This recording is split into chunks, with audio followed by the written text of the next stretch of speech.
Text-to-voice synthesis provided by Vidnami. Yes, I am angry. Joint Chiefs Complicit. January 13, 2021 by Anna von Reitz. Let's take a little walk down memory lane. Let's go back to 1975.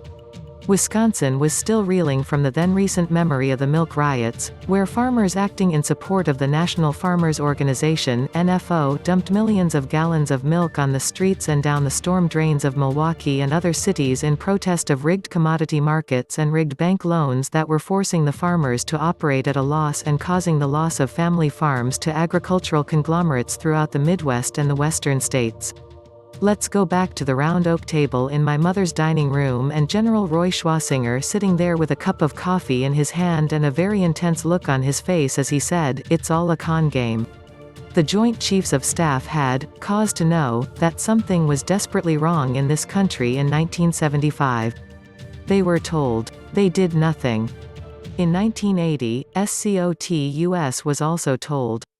They agreed that General Roy and the farmers were correct in their claims and charges, but since those claims and charges were addressed to a bankrupt corporation, they claimed that they could do nothing to provide remedy, so the findings were useless in terms of remedy or relief, and were promptly sealed.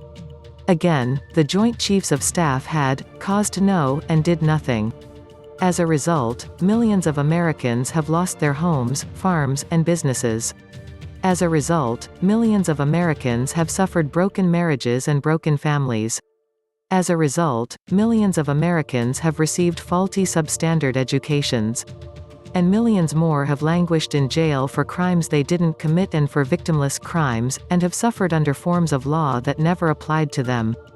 Millions more paid large portions of their earnings as income taxes, when they didn't have a penny of federal income to tax, and paid 7.5% of their gross earnings as Social Security taxes, because they were, mistakenly, enrolled in a federal pension insurance scheme they were never eligible for in the first place.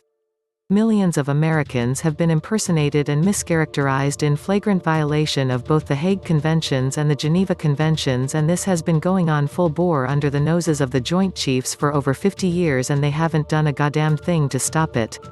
Millions of Americans have had their constitutional guarantees denied and stomped on by district courts operating in ways that district courts are not allowed to operate and addressing subject matter that district courts are not allowed to address under any constitution, and the Joint Chiefs have sat there like so many toads and they have done nothing to stop it.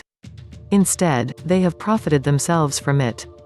Our military leaders have proven to be dishonest, worthless, disloyal, incompetent, sanctimonious shills in 1865, in 1907, in 1933, in 1953, in 1975, in 1988, in 2008, in 2014, and as far as I can see, are still sitting on their velvet rumps making excuses now.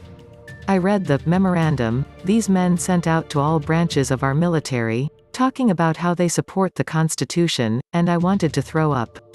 If the Joint Chiefs and their predecessors had supported the actual Constitution and done their jobs, then our country would not be in crisis now. We and the rest of the world could have been spared 2 world wars and countless mercenary conflicts. All the millions of Americans who have been harmed and denied their constitutional guarantees could have lived in the peace and the safety that they are owed by these big, fat, bloated, useless toads.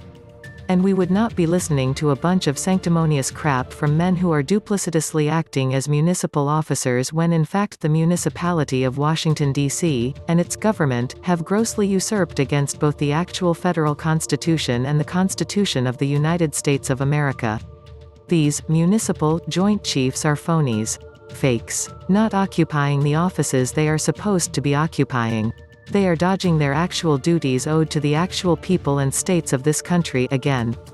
Out of respect for their calling and their years in grade, I might be inclined to respect them and trust them, but I have history staring me in the face, and at least 50 years of my own direct experience with these yahoos, and I know what they are doing and I know what they should have done a long time ago and what they failed to do and what it cost us all. So I am not trusting them and I am not respecting them. I am calling them on the carpet as their employer and demanding immediate action to put a stop to any further usurpation by the municipal government, and failing that, I am declaring the Joint Chiefs in mutiny against the lawful government of these United States. When you are aware of a crime against humanity and against public law and against the constitutions, and you don't do anything to stop it, you are an accomplice to the crime. Every man who signed that memorandum has cause to know what his actual duty is. Every single one of them has cause to know that the municipal government has acted outside its constitutional role and authority to the detriment of this country and its people. The obligation of the Joint Chiefs to stand against crime applies to them just as it applies to anyone else, and under international military law, these men are treading the fine line of treason, piracy, and a host of other exceedingly serious crimes. So this is our message back to the Joint Chiefs this morning. You owe your allegiance to this country and your service as under the Constitution of the United States of America, not the Constitution of the United States. Get your rumps in gear and do the right thing, or you will be identified as part of the problem and removed from office without further ado.